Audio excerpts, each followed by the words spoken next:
اسرائیل ہیوم نے اٹھایا اس معاملے کو، ہیرڈز نے اٹھایا اس معاملے کو، اور اسرائیل کا الیکٹرانک میڈیا بھی اس معاملے کو اٹھا رہا ہے۔ وہ کیا کہہ رہے ہیں؟ وہ کہہ رہے ہیں کہ عمران خان نے ایک انٹرویو دیتے ہوئے صلح حدیبیہ کا ذکر کیا،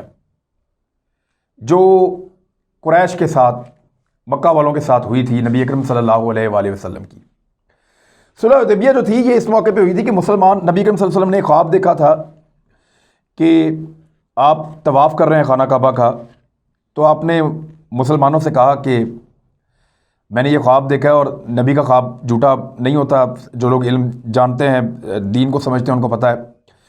تو صحابہ نبی اکرم صلی اللہ علیہ وآلہ وسلم کے ساتھ گئے، غالباً 1400 صحابہ تھے جو آپ صلی اللہ علیہ وآلہ وسلم کے ساتھ جا رہے تھے خانہ کعبہ کا طواف کرنے کے لیے، اور ان کے پاس قربانی کے اونٹ بھی موجود تھے جن کے گلوں میں کلادے پڑے ہوئے تھے، یعنی وہ نشانی ہوتی ہے کہ یہ اونٹ جو ہے قربانی کے ہیں۔ ایک خاص مقام پہ جب آپ پہنچے اور مکہ میں داخل ہونے والے تھے تو آپ کو آ کر اہل مکہ نے کئی مرتبہ روکنے کی کوشش کی، اور پھر مختلف لوگ آتے رہے مذاکرات کے لیے، اور فائنلی ایک صلح ہو گئی مکہ والوں کے درمیان، کفار کے درمیان اور مسلمانوں کے درمیان۔ اس صلح کو صلح حدیبیہ کہتے ہیں۔ اس کی 4 شرائط تھیں۔ نمبر 1 یہ تھی کہ جو فریقین ہیں ان کے درمیان 10 سال تک جنگ بندی رہے گی، جنگ نہیں ہوگی۔ ایک دوسری شرط تھی جس کو مسلمانوں نے بہت زیادہ اس دور میں، اس کے اوپر ان کو تکلیف بھی ہوئی مسلمانوں کو، حضرت عمر فاروق رضی اللہ تعالیٰ عنہ کو بہت زیادہ تکلیف ہوئی، انہوں نے کچھ ایسے سوالات اٹھائے کہ بعد میں بڑے لمبے عرصے تک حضرت عمر فاروق رضی اللہ تعالیٰ عنہ صدقات اور ادا کرتے رہے، اور یہ کہتے رہے کہ مجھے وہ سوال اس وقت نہیں پوچھنا چاہیے تھا۔ حضرت ابوبکر صدیق رضی اللہ تعالیٰ عنہ سے انہوں نے پوچھا تھا، پھر نبی اکرم صلی اللہ علیہ وآلہ وسلم سے بھی پوچھا تھا، کیونکہ مسلمانوں کی ایسے کمزوری لگ رہی تھی۔ دوسری شرط یہ تھی کہ اگر کوئی مسلمان بھاگ کر مکہ چلا جائے گا تو وہ واپس نہیں کیا جائے گا، اور اگر کوئی قریش وہاں سے بھاگ کر مسلمانوں کے پاس آ جائے گا تو واپس کر دیا جائے گا۔ اس بیچ میں ایک صحابی آ گئے تھے بھاگ کر، ابھی شرائط نہیں لکھی گئی تھی، لیکن نبی اکرم صلی اللہ علیہ وآلہ وسلم نے واپس کر دیا۔ ایک شرط اس کے اندر یہ بھی تھی کہ جو آس پاس جتنے بھی قبائل ہیں وہ دونوں فریقین میں سے کسی ایک کے ساتھ بھی شامل ہو کر اس معاہدے کا حصہ بن سکتے ہیں، یہ بھی ایک شرط موجود تھی۔ اور مسلمان اس سال واپس چلے جائیں گے اور اگلے سال آئیں گے اور آ کر جو ہے وہ حج کریں گے، لیکن وہ اپنے ساتھ ایک تلوار سے زیادہ نہیں لا سکیں گے، اور 3 دنوں کے لیے جب وہ یہاں پہ تشریف لائیں گے مسلمان تو جو قریش کے لوگ ہیں وہ اس ایریا کو خالی کر دیں گے۔ اس کو مسلمانوں نے اس دور میں اپنی شکست سمجھا تھا، لیکن نبی اکرم صلی اللہ علیہ وآلہ وسلم کی حکمت تھی، اللہ تعالیٰ کا ان کو دیا ہوا بے پناہ علم تھا، جس کی بنیاد پہ آپ نے یہ معاہدہ کیا اور اسی جگہ کے اوپر قربانی کی، اور جو ہے وہ صحابہ کو بھی کہا۔ صحابہ بڑے دل برداشتہ تھے، لیکن انہوں نے آپ صلی اللہ علیہ وآلہ وسلم کی تقلید کی۔ لیکن یہ وہ صحابہ تھے جنہوں نے اسی جگہ کے اوپر جب حضرت عثمان غنی رضی اللہ تعالیٰ عنہ کے بارے میں یہ خبر آئی کہ ان کو شہید کر دیا گیا ہے، کیونکہ ان کو ایک ایلچی بنا کر بھیجا گیا تھا، ایک پیغام رساں کے طور پہ نبی اکرم صلی اللہ علیہ وسلم نے بھیجا تھا، تو بیعت رضوان کی تھی ان صحابہ نے، ان تمام صحابہ نے۔ صرف ایک تلوار تھی، سامان حرب بھی نہیں تھا،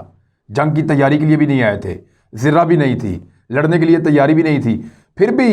1400 لوگوں نے نبی اکرم صلی اللہ علیہ وسلم کے ہاتھ پہ بیعت رضوان کی کہ ہم مقابلہ کریں گے۔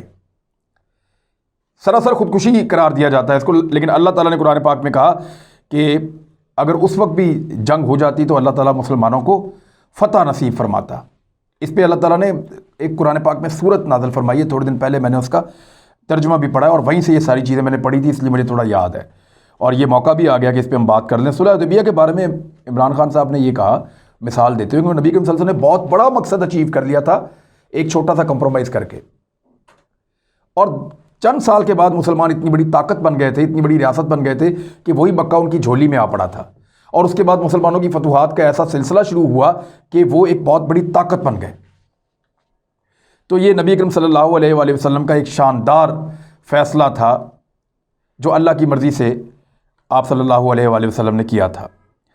اب عمران خان صاحب نے کہا کہ زندگی کمپرومائز کا نام ہے، وہ کرنا پڑتے ہیں آپ کو، لیکن آپ نے یہ فیصلہ کرنا ہوتا ہے کہ کون سا کمپرومائز آپ نے کرنا اور کون سا آپ نے نہیں کرنا۔ صلح حدیبیہ جو ہے وہ بڑے مقصد کے لیے کی گئی تھی، اور بڑا مقصد کیا تھا؟ جب اس کی بات آئی تو آپ صلی اللہ علیہ وآلہ وسلم نے فرمایا تھا اللہ ایک ہے، تم میرے ایک ہاتھ پہ چاند اور ایک ہاتھ پہ سورج بھی رکھ دو گے تو تب بھی اللہ ایک ہے، میں آپ کی بات نہیں مانوں گا۔ وہ بڑا مقصد تھا، اس کے اوپر کمپرومائز نہیں ہو سکتا۔ تو اسی طرح عمران خان صاحب نے کہا کہ یہ جو اسرائیل ہے اس کو تسلیم کرنا اور فلسطینیوں کے لیے ایک ریاست جس کو کہتے ہیں کہ جسٹ سیٹلمنٹ، یعنی ان کے ساتھ انصاف ہو، فلسطینی مطمئن ہو کہ یہ ریاست ہمارا حق بنتا تھا، ہمیں مل گئی ہے، تو یہ ہے بڑا مقصد۔ اس کو اچیو کر لیں تب آپ اسرائیل کو تسلیم کر لیں، لیکن ایکچولی تو اس کی اچیومنٹ ہے، اور یہ اچیو اس لیے نہیں ہوگا کہ آپ صلی اللہ علیہ وآلہ وسلم کی احادیث اس سے متصادم ہے، تو یہ کوئی چانس نہیں ہے کہ پاکستان اسرائیل کو تسلیم کرے، اور جو بھی حکمران یہ کرے گا اس کے اوپر عوام کا غیظ و غضب بھی آئے گا،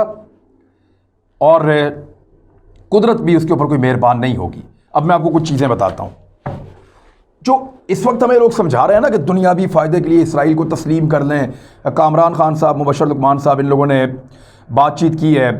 یعنی کوئی ٹویٹر پہ لکھ رہا ہے، کوئی اسرائیلی میڈیا سے بات کر رہا ہے، اور دیگر اور لوگ بھی ہیں وہ بھی یہ باتیں کر رہے ہیں۔ بہت سارے ایسے سرخے نکل کے آگے ہیں جو کہہ رہے ہیں جی بالکل آپ جائیں اور جا کے اسرائیل کو تسلیم کریں، دنیاوی فائدے آپ اٹھائیں، آپ کمپرومائز کیوں نہیں کر رہے؟ سارے مسلمان ملک کر رہے ہیں تو آپ نے ٹھیکہ اٹھایا ہوا ہے اسلام کا۔ اس طرح کی باتیں جو ہیں وہ سرخے کر رہے ہیں، لبرلز کر رہے ہیں۔ یا تو اسرائیل نے کوئی بہت بڑی اور تگڑی انویسٹمنٹ کر دی ہے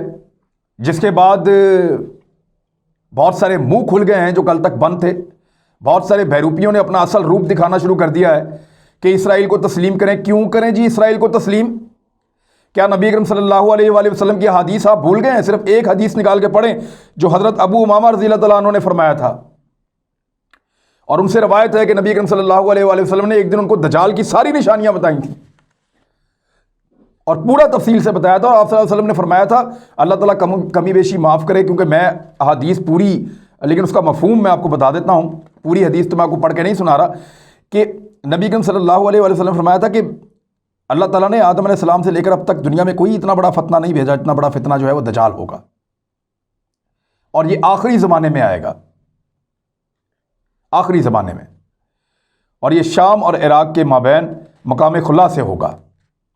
یہ اپنے دائیں بائیں ملکوں میں فساد پھیلائے گا، فساد پھیل رہا ہے، لڑائی ہو رہی ہے، اس کے ساتھ دوزخ بھی ہوگی، جنت بھی ہوگی، یعنی وہ لوگوں کے ساتھ اچھا بھی کر سکے گا، برا بھی کر سکے گا، جیسے اسرائیل آج کر سکتا ہے۔ بہت سارے فتنے آئیں گے دجال کے فتنے سے پہلے، یہ بھی ایک فتنہ ہی ہے، وہ آپ کے لیے اچھا بھی کر سکتے ہیں، آپ کے لیے برا بھی کر سکتے ہیں، آپ کو لالچ دے رہے ہیں جیسے دجال آپ کو لالچ دے گا، اور ہو سکتا ہے یہ بھی دجل کا حصہ ہے۔ دجل یعنی دھوکہ، فریب، جھوٹ، سازش، مکر، یہ وہ ہے دجال، دجل سے دھوکہ، آپ سب کو دھوکے میں رکھا ہوا ہے۔ بہترین وسائل آپ کے ملکوں میں ہے،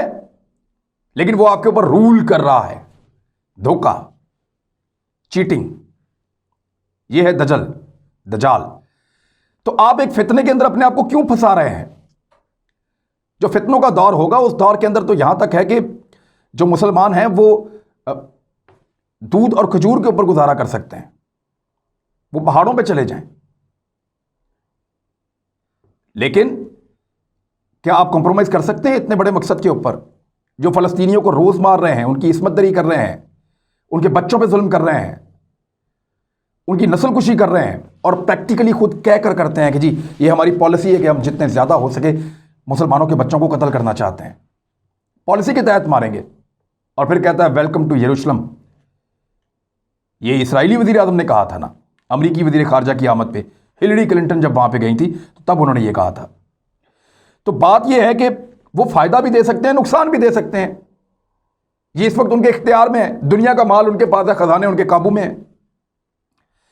تو اب ہمیں ہمارے لبرلز اور سمجھدار اور عقل والے لوگ جو ہیں نا وہ یہ سمجھانے کی کوشش کر رہے ہیں کہ آپ فائدہ لے لیجئے دجال کے ساتھ یا اسرائیل کے ساتھ لڑائی میں، کوئی آپ کا فائدہ نہیں ہے،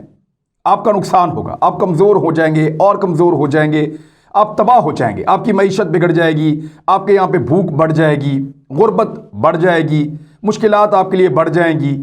اگر آپ اسرائیل کے ساتھ ہاتھ ملائیں گے تو آپ کو دنیا بھر کی نعمتیں ملیں گی، ترقی ملے گی، خوشحالی ملے گی۔ یہ کیا ہے؟ دجل ہی تو ہے، یہ فریب ہے، اور ان کے ایجنٹ کام کر رہے ہیں، نہ صرف پوری دنیا میں بلکہ آپ پاکستان کے اندر بھی سر اٹھا رہے ہیں، اور وہ یہ کہہ رہے ہیں کہ آپ دجال کو